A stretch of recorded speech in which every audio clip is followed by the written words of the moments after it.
I'm Edwin Warfield, the publisher of City Biz, and I'm honored today to interview Jodi Katz, who is the CEO of Base Beauty Creative Agency and the author of Facing the Seduction of Success. Welcome, Jodi. Thank you so much for having me. Thank you. Can you share your vision for launching an agency focused on beauty? Well, I didn't have a crystal ball 15 years ago, but when I started the business, it was really just out of seeing a white space. Before that, I was the creative director of a global French beauty brand. And when I was looking to expand my team or find more resources, there were no beauty specialty creative marketing agencies available to me. The only options at the time were boutique fashion firms, and fashion and beauty, while they connect, they're really quite different. So I saw an opportunity and I just decided it's mine to fill.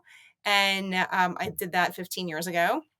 And the beauty industry back then was quite different. There were the global strategics, and pretty much that's it. Now we have a wildly busy M&A in the space. We have a lot of innovation, a lot of newness in the way that business is done, different ways to actually interact with the customer. And I'm glad that I decided to focus on beauty and wellness. It's quite fun. And what services do you provide? We're a completely holistic marketing agency. So every single thing that the customer sees and touches, we develop. And that's really our true point of difference. Beyond being just total beauty and wellness experts, the fact that my team is completely integrated, there's no silos. We break down all those walls. And what that does for our clients is it makes every dollar they spend work harder. So, if you've ever been a marketer at a brand, you'd typically be managing 6 different agency partners and trying to get them all on the same page and lasso them together. That's a lot of work. It's a lot of time, and most brands don't actually have the manpower to support that anymore. So we take on that role, breaking down those silos, making sure those communications are happening in a timely manner in this incredibly fast-paced marketplace. And who are some of your clients? Well, I'm happy to say that we focus on what we call high growth brands. So these are businesses that are really leveling up their business. And that might be because they were just acquired by a global strategic. It might be because they're looking to get acquired by a global strategic, or they just got a big infusion of capital and new leadership. And the reason why these are the right clients for us is because we're really good at what we do and we love it, and we want to really create growth. And these brands are always really ready for growth and innovation and new ideas. So we have many clients under the umbrella of Colgate. We've worked with Ulta MD for many years. They're the leading professional sunscreen brand. Tom's of Maine. We also have clients, at Lauder through the years and Coty through the years. So we're really happy to be able to work with brands that are looking to innovate and create first in our industry. And so, what are some of the major milestones of the agency over the last 15 years? Well, I have my personal milestones, and I guess then there's the agency ones. Personally, I remember the day where I handed off all bookkeeping to a team that was not me. This is still, after 15 years, one of those most momentous occasions for me as a business owner, going from knowing every single detail about every single project and managing the finances of them to actually finally growing in a way where I could afford to have a team to handle this. It's in my bones, this feeling. That's like, it's a ring the bell moment is what we call it at the agency. But then, of course, there's like what we do for our clients, right? We really help them grow and innovate. And, we attract clients that really want to do something different in the world and create value for their customers and are value based. So last year I was on vacation in Colorado and I met up with one of my clients' touring bus that was supporting marketing across the country. And it's a client called Ulta MD. It's a sunscreen brand, professional sunscreen brand.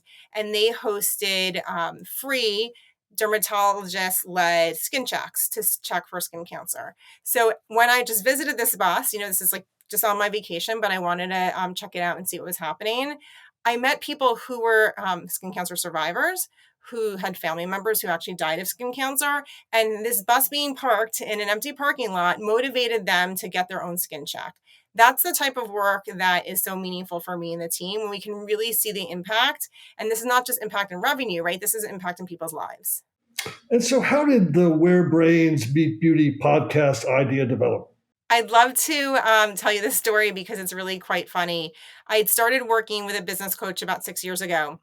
because I really wanted to grow my business. By then, my second child had gone off to kindergarten, and I felt like I had more space in my brain to navigate what growth looks like for the business. But it was really messy in here. To be honest with you, I didn't know where to go. I didn't know how to approach this. So a friend recommended her business coach to me. And one of the first sessions we had together, he said, Jodi, you really need to go out and network. And I said, Alan, I don't know what that means and I don't want to do it. I don't like being in big groups. I'm not great in big groups. I don't want to be out at night. I just want to go home after work, put my PJs on, and watch The Real Housewives. And but I did tell him that I think I'm really good one on one. That's like my comfort zone, right? So he went off the next day, called me and said, Jodi, you should start a podcast. And I said, why would I do that? And he's like, because you just get to talk to people one on one, and that's your happy place. So I trusted Alan in that moment and Googled how to make a podcast.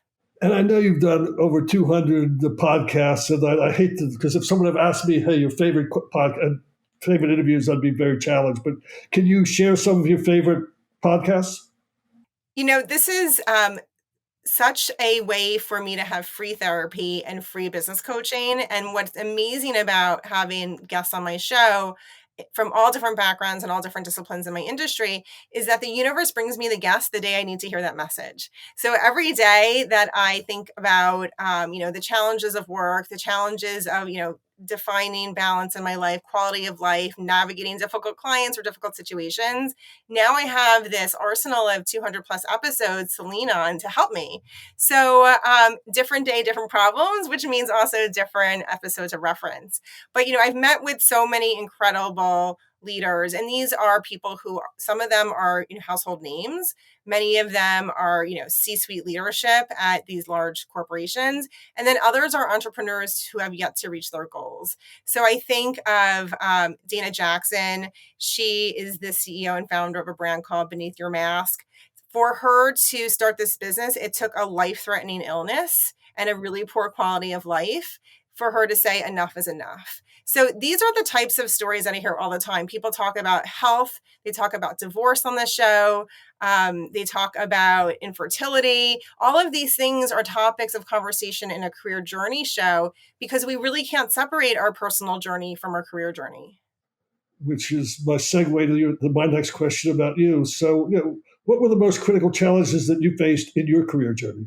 Well, I really always felt alone in my head. So I think, Edwin, that's one of the biggest challenges. I didn't know really anything about networking and building community. That was really brand new for me when I started working with my coach. I really honestly thought that it was just easy for everybody. And I know looking back, saying those words out loud now, it sounds silly, to be like really deeply honest with you. I thought if I didn't go to college with Jane Lauder, then I can never make my dreams come true. It sounds almost like infantile to say it, but it's really what was in my bones. I thought that that was the truth. I didn't know that I could make my own way. So it took me a really long time to get there.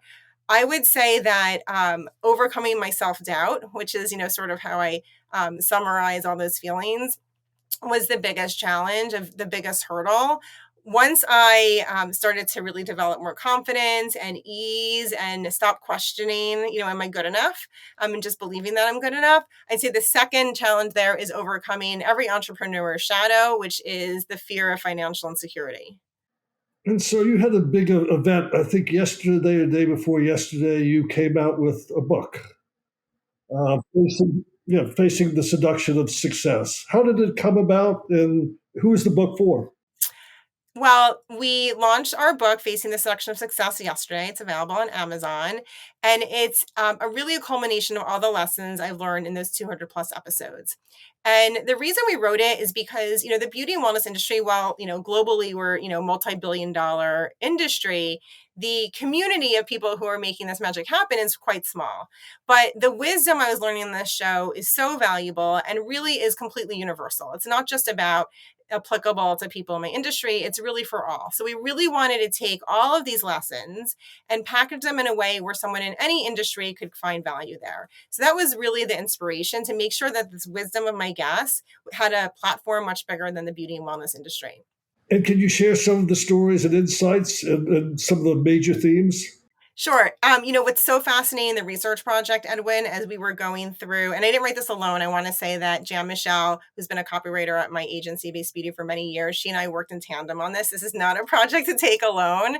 We went through over 200 episodes, right? So that's about like 200 hours of transcripts, right? So, but what we found when we looked at all that work together is that there's several major themes that kept popping up, no matter the age of the guest, no matter their circumstances or their background in the industry. And that was quality of life work balance, and mental health. So these three themes kept coming up. And what we did is we tried to find the stories of people who, gave us good insights and helpful insights and wisdom of how to tackle this. So really the book is for any ambitious person. If you're really looking to advance your career, whether you're 25 or 35 or 45, or even pivot careers, there's lessons in this book for you. It's a very lonely place, when you start thinking about navigating your career. You can get advice from everybody, but there's only one you. So it's really nice to have a little bit of a boost and crutch in a book like this, to be able to open it up one day, pick a page, and just get inspired. So the next question is a bit far-reaching, but which brands, companies, entrepreneurs inspire you? And they could be within your book or with really outside the book. Well, I love this question because, I feel like I am number one part of the beauty and wellness industry, and number two, an entrepreneur. So that's sort of how I organize myself in my head. And then third in the advertising industry, which is so interesting, right? Like, even though we're, I guess, classified as an advertising agency, I don't feel an affinity for that world. I feel an affinity, number one, for beauty and wellness. And I'm constantly inspired by people in my industry because, they're always looking to do better. And that's what's so incredible. So, for example, Rochelle Weitzner, she's the CEO of Pause While Aging. She launched the very first skincare brand devoted to menopause. So here's a topic of menopause that actually doesn't get a lot of attention in the medical space. But Rochelle was saying, I am alone here. Nobody's talking to me. I need help. And instead of hoping and praying that, brands would start educating on this topic and making products for her, she built this herself, right? And now is the leading prestige brand in this space, and is opening the door for these conversations that, really have been taboo for quite some time. And so what are your goals over the next couple of years? Well, I have this show, the podcast, which I love and will keep going. And I get to speak to so many different people. And one of the reasons the show is meaningful to me is because I really do believe that everybody has an interesting story. You don't just have to be a household name or in the public eye to be interesting. And I get to humanize our industry, right? So, I mentioned the M&A activity that happens in my industry. It's very easy for this business to be all about money, right? And to think it's all about money, but it's really about people, normal, regular people who are like advancing their career and advancing the businesses they work for. And I really want to humanize that for other people, either growing in the industry or starting out. The other thing I want to do is bring the vision of how we do this work in a very collaborative way, based on empathy and kindness and respect. These are values at our agency. This is what we live and breathe as we do our work together across the client work and the podcast, and show the world that you can have a very successful business that's rooted in kindness. So what questions should I have asked you that I haven't asked you? Or questions? It could be singular or plural. I think it's the questions that people ask me in private are the ones that I love to talk about the most, right? I'm very willing to be vulnerable. And the reason why is because I did feel so alone for so many years, right? I wanted something great for myself. I needed help in figuring out what that was, but the path is lonely. And when people approach me one on one, typically the things they're asking me about are like very practical and personal.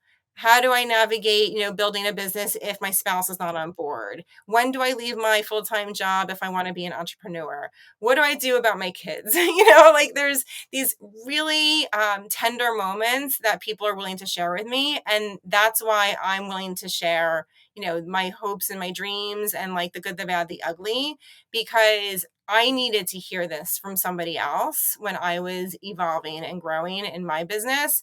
And I know that it helps other people.